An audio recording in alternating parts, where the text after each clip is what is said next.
جی بالکل، سندھ کے شہر ٹھٹہ میں 10 مربع کلومیٹر پر پھیلا ہوا دنیا کا واحد مکلی قبرستان، جہاں لوگ گھومنے آتے ہیں۔ یہاں بڑے بڑے محلات کس کے ہیں، حیران کن ویڈیو اور مناظر۔ مکلی قبرستان سندھ کے تاریخی شہر ٹھٹہ کے قریب واقع ایک وسیع اور تاریخی قبرستان ہے۔ اسے شہر خاموشہ بھی کہا جاتا ہے اور یہ اپنی قدیم اور منفرد فن تعمیر کے لیے مشہور ہے۔ اس قبرستان میں کئی صدیوں پر محیط مختلف ادوار کے مقبرے اور مزارات موجود ہیں، جن میں سما، ترخان اور مغل ادوار کے حکمرانوں اور امراء کے مزارات شامل ہیں۔ مکلی قبرستان کی تاریخی اہمیت کو مد نظر رکھتے ہوئے یونیسکو نے اسے 1981 میں عالمی ثقافتی ورثہ قرار دیا تھا۔ اس قبرستان کا نام مکلی کے بارے میں مختلف نظریات ہیں۔ ایک روایت کے مطابق اس کا نام خاتون مائی مکلی سے منسوب ہے، جن کی قبر یہاں موجود ہے، تاہم تاریخی شواہد اس کی تصدیق نہیں کرتے۔ ایک اور نظریہ یہ ہے کہ یہ نام ماں کالی سے ماخوذ ہے اور یہ نام کسی مندر کی وجہ سے مشہور ہوا۔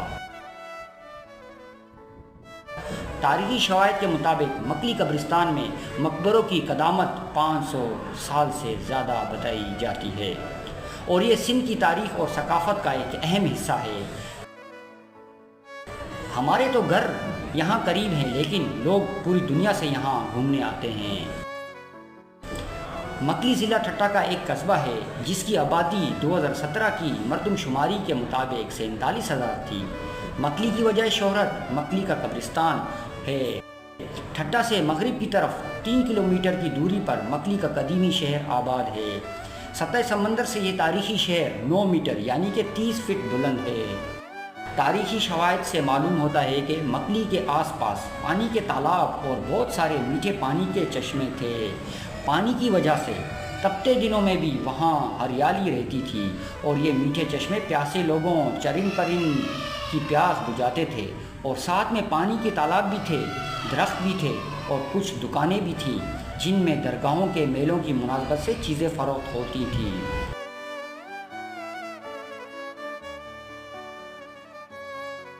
1880 عیسوی کو رچرڈ ایف برٹن جب حیدرآباد جا رہے تھے، تب انہوں نے مکلی کا باریک بینی سے مطالعہ کیا اور یہاں تک کہ مکلی کے اطراف جنگلی حیات کی کیفیت بھی بیان کی۔ ان کے مشاہدے کے مطابق وہ لکھتے ہیں کہ مکلی کے اطراف پھیلے ہوئے جنگل سے گزرتے ہوئے کالے تیتر کی آوازیں سننے میں آتی تھی، جو شاید پہاڑی کے درمیان موجود تھے۔ کہتے ہیں کہ ہدہد بھی ہمارے آگے بغیر کسی خوف کے گزر رہا تھا، چھنڈول بھی ہم سے نہیں ڈر رہا تھا، وہ اپنی جگہ پر بیٹھا رہتا اور جب ہم نزدیک پہنچتے تو وہ اڑ کر پھر کچھ فاصلے پر جا کر سامنے بیٹھ جاتا۔ کچھ تیتر ہمارے دونوں اطراف چلتے تھے۔ خرگوش جیسا ڈرپوک جانور بھی ہمیں دیکھ کر نہیں بھاگ رہا تھا۔ خرگوش اچھے خاصے صحت مند تھے اور کچھ گیدڑ شاید ساری رات ان کا پیچھا کر رہے تھے، ان کا شکار کر سکیں، مگر ہمیں دیکھ کر وہ وہیں پر کھڑے ہو گئے اور چالاک نظروں سے ہمیں دیکھ رہے تھے۔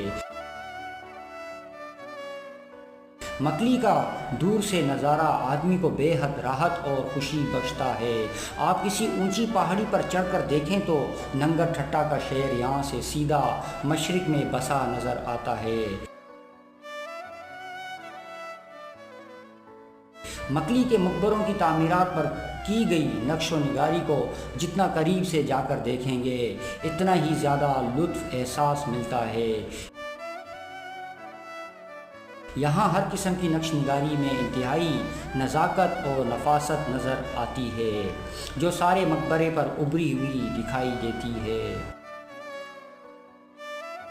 دیکھنے والے کی آنکھ کو یقین نہیں آتا کہ اس سارے نقش و نگاری نے ان بے جان پتھروں میں جان ڈال دی ہے۔ جی بالکل، تاریخی قبرستان مکلی کی اس مختصر سیر کے بعد ہم جاری رکھیں گے اپنا سفر اور آپ کو دکھائیں گے نہ صرف تاریخی ضلع ٹھٹے کی بلکہ سندھ کے دیگر بھی تاریخی مقامات کی اہم جگہیں۔ ہم آپ کو دکھائیں گے تاریخی شاہجہان مسجد ٹھٹہ اور منفرد اور خوبصورت جھیل کینجر جھیل اور ہالے جھیل سمیت دیگر تاریخی مقامات اور خوبصورت پکنک پوائنٹس۔ تو آپ کا اور ہمارا ساتھ رہے گا جاری انشاءاللہ، اور جس جگہ کی کریں گے آپ بھی کمنٹس میں نشاندہی، وہاں پہ بھی کریں گے ہم لوگ بہترین کوریج۔